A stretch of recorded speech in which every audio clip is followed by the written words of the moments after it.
walang mapait na kape at nakakainip na araw sa Keroppi Podcast.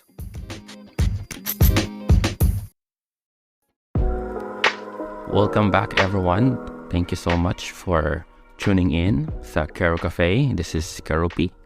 And for this episode, we're going to talk about, is it right ba for you to date your friend's ex? So may kaibigan ka, and then naging ex na sila, mag-ex na sila, may jowa yung friend mo before, and then naghiwalay. And then is it right ba na i-date mo yung ex niya? That is our episode's topic.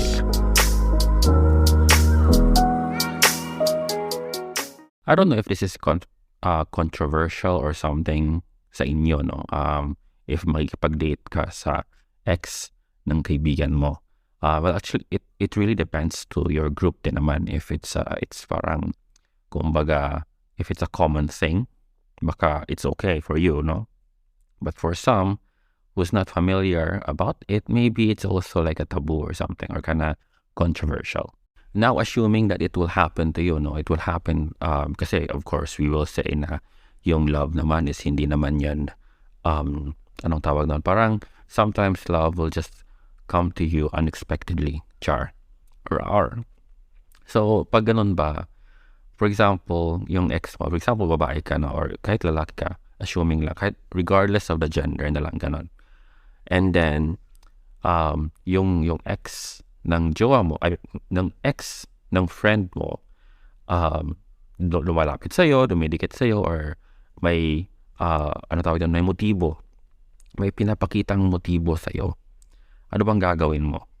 Are you going to entertain it? Or you will just, parang ignore it? Or are you going to tell it to your friend?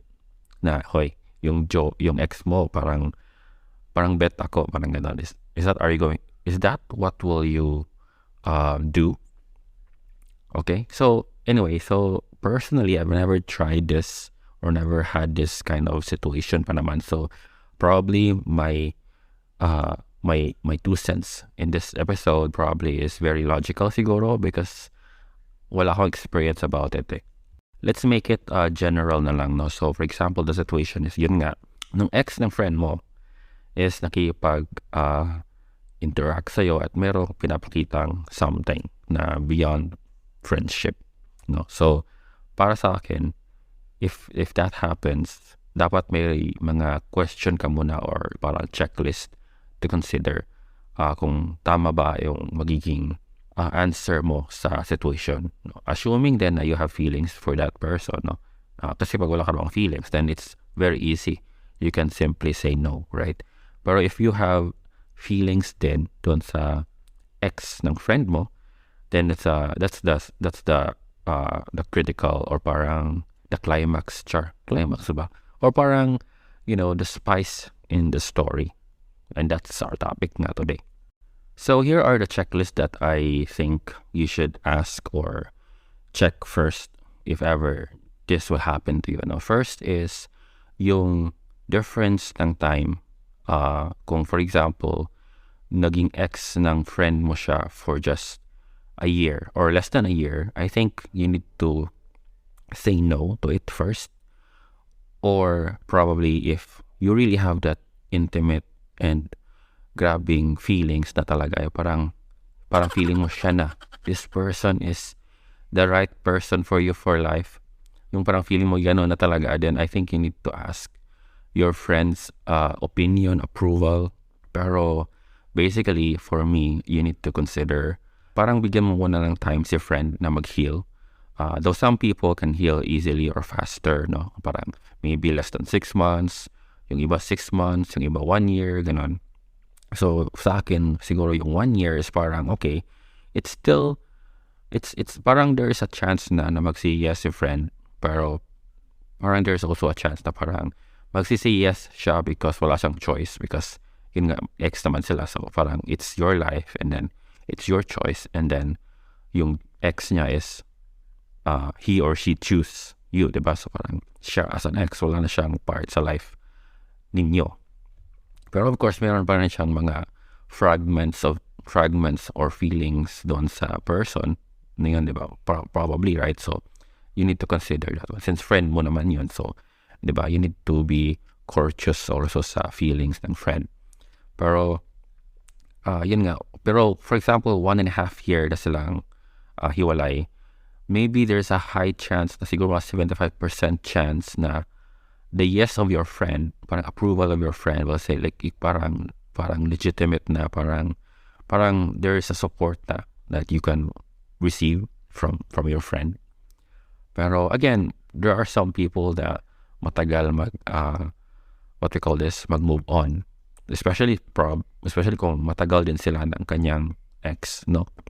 What if 3 years, 5 years, 10 years sila? So, probably yung pag-move on is matagal din. And if you're not helping your friend din, so probably mas matagal pa, right? So, I'm not saying that you need to help your friend talaga because it's not your responsibility. Pero sometimes, as a friend, it's also hindi sa responsibility, pero yun nga, parang we can also help our friend, especially kapag nag-ask siya ng mga advice or something like that. Anyway, it's another topic, pero yun nga. So for me, you need to consider the timing. So 1.5 year is parang it's a good, okay na, pero you need to consider pa din what do we call this, courtesy or an approval from your friend. I said approval because sometimes yan nga, may feelings pa siya. And even if there's a high chance din na mag-say yes siya pero wasang choice, pero you need to be courteous sa kanyang feelings ni friend, okay? And also, talk to that ex, no? Na, for example, yung ex siya yung nag-give ng attention, ng, what we call this, nagbigay ng motibo sa'yo. So, talk to that person, then parang bigyan naman ng, delikadesa or something. Pero kung ikaw naman ang manliligaw sa ex ng friend mo, you have the option, you have the control, right? So I think 1.5 year is okay na to do it, assuming na ikaw yung may control, right? Ikaw yung manliligaw sa ex kasi bet mo siya dati nung sila pa, and now na hiwalay na sila, so free na si ex, then probably you're thinking, oh, liligawan ko na siya. Pero I think yung timing is minimum for me is 1.5 year before mo siya gawin.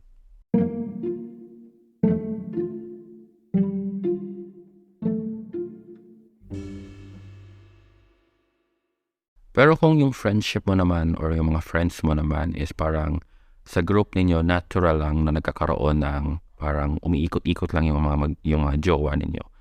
Yung parang kumbaga ang tawag nila doon is food chain, no, in slang term.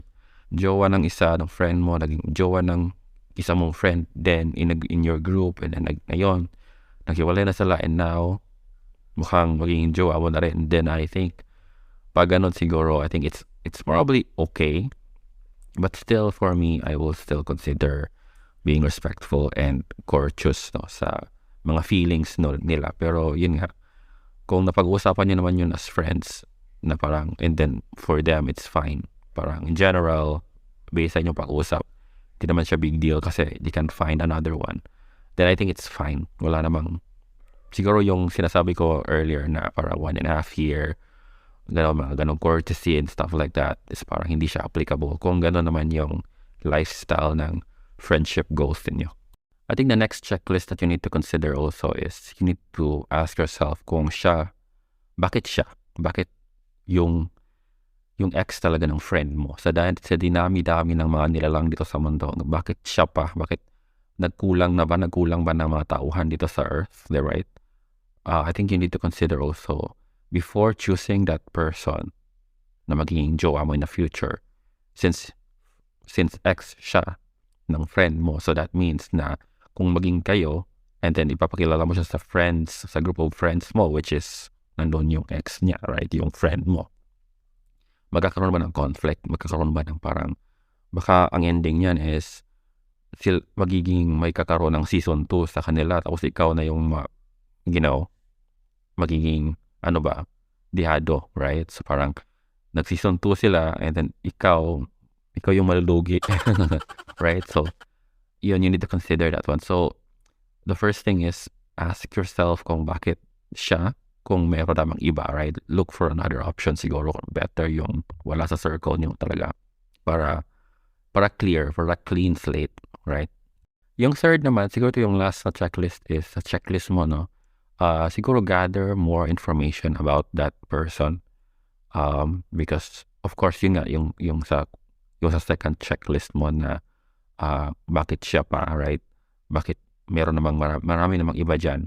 Bakit siya pa? So gather more information, make sure na that will really answer the second item in your checklist, no? Kasi ang mangyari kasi baka gusto mo lang siya because baka meron kang hidden galit sa friend mo or something, or make sure na yung feelings mo to that person, I mean yung ex ng friend mo is legit talaga na totoo, hindi yung parang gagamitin ko lang siya for a revenge sa friend ko kasi yung friend ko dati ganon yung ginawa din parang sinulot din yung jowa mo dati or something like that. Baka may mga ganong eksena, so make sure na clean ka din in your feelings, no, para wala na bang masaktan na feelings, both your friend, yung ex ng friend mo na magiging jowa mo in the future if everything went well. At saka siguro sarili mo din, right? To make sure na everything is clean, everything is, legitimate. Char. So yun, make sure na gather more information, assess your feelings talaga kung totoo ba talaga yan. Next, since you're going to ask for approval din naman, and what if goods na rin si friend, so I think it's a good idea then he or she can provide you insights about that person. So at least hindi ka na masyadong kakapakapan ano bang likaw ng bituka ng person na to, right? So at least you have an insight na, okay, ganito siya, and it's up to you if you can accept it or not, right? Pero of course, you need to be careful also with that one, no? Kasi baka naman bias din to si ex, kasi syempre mag-ex sila, so baka yung tawag nun, paghihiwalay nila is hindi maganda. So probably yung magiging insight ni friend is hindi masyadong maganda, hindi mga negative siguro. Though there is a good side about it, at least you know, no? Pero probably meron ding part on exaggerated. So it's a good to know information, pero you still need to learn that one through your own observation kapag naging kayo na, or kapag during your talking stage or honeymoon stage or whatever stage, yung mga initial stages ninyo, right? So yun lang, tatlo lang siguro yung checklist na naisip ko if ever, for example, you are going to date your friend's ex, no? So first is timing, and then second is pagiging courteous sa friend mo, ask for an approval, and then next is yung gather more information, or including assessing yourself. Ayan, so thank you so much for listening to my podcast for this episode. Thank you so much, and see you again. This is Karo P. Thank you for tuning in sa Karo Cafe. Till next episode, see ya.